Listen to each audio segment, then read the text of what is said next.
Assalamualaikum warahmatullahi wabarakatuh. Berjumpa kembali di channel Bidadari Surga.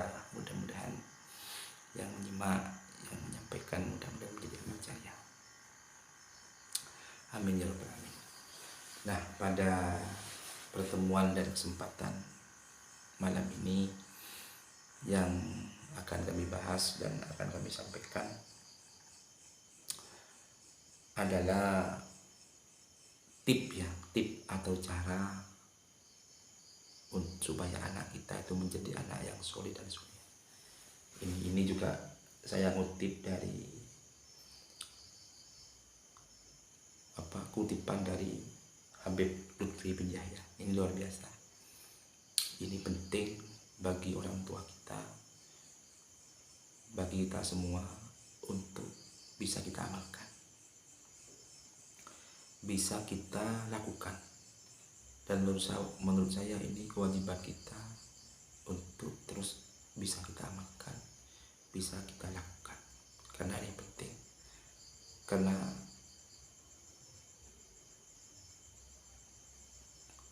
ketika anak kita sukses, maka orang tua pun akan sukses pula. Dan kalau anak kita itu masuk surga, maka orang tuanya pun akan terseret untuk masuk surga.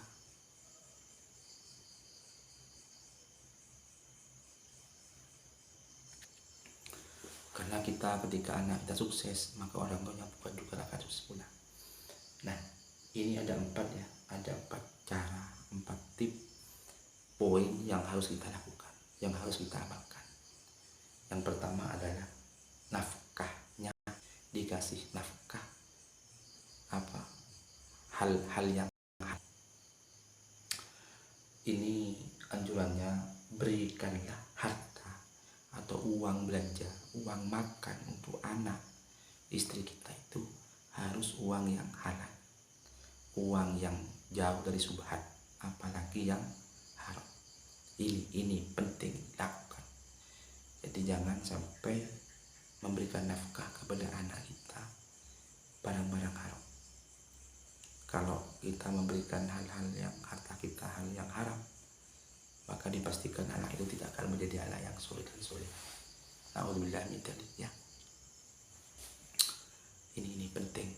Jadi ini penting kita lakukan, penting kita amalkan. Jadi yang pertama adalah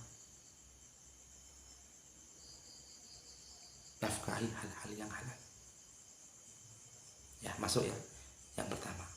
Yang kedua adalah puasa di hari lahir. Maksudnya begini. Anak kita mungkin lahirnya hari Rabu. Setiap hari Rabu itu puasa.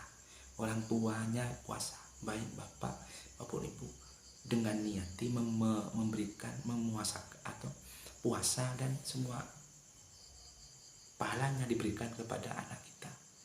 Dan puasanya itu laksanakan pada hari lahir.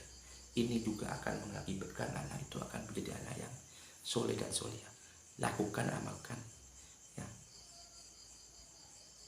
Dan ingat, anak kita itu lahirnya hari apa. Itu yang nomor 2 ya.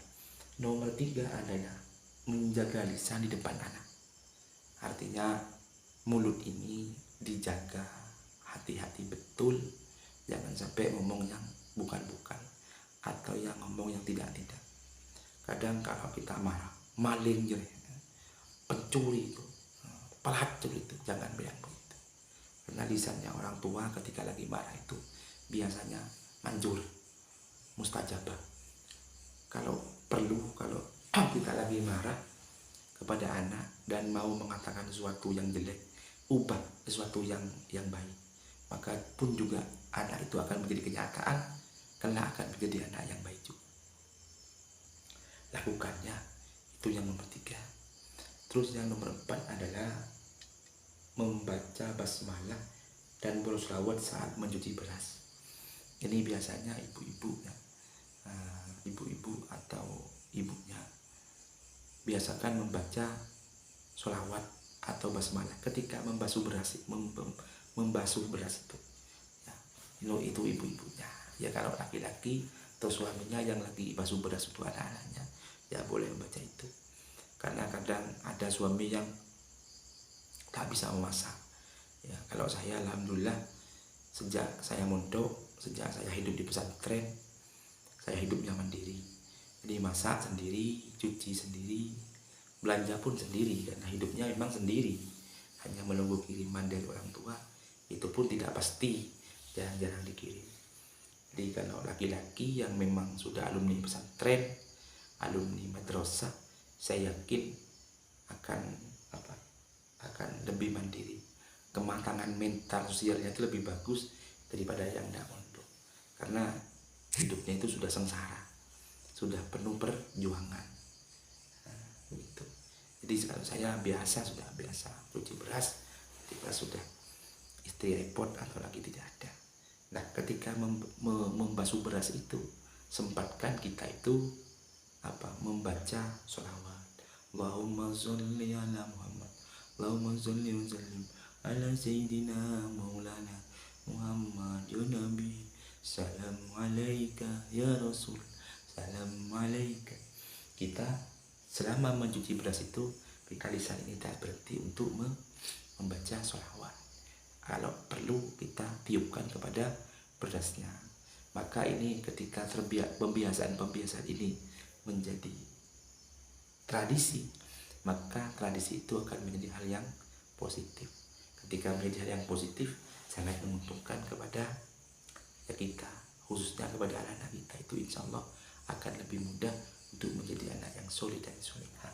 Ini tip, ini cara, ini ada beberapa poin ini yang harus kita amalkan, ya, yang harus kita kaji, kita lakukan. Mudah-mudahan kita itu kelak semua mempunyai anak yang solid dan solehah. Insya Allah kalau kita punya anak yang solid dan solehah, maka kita akan lebih banyak untuk bisa masuk surganya Allah Subhanahu wa Ta'ala. Mungkin ya itu yang bisa kami sampaikan. Jangan lupa ada 4 poin yang harus kita lakukan, yang dikerjakan kepada anak.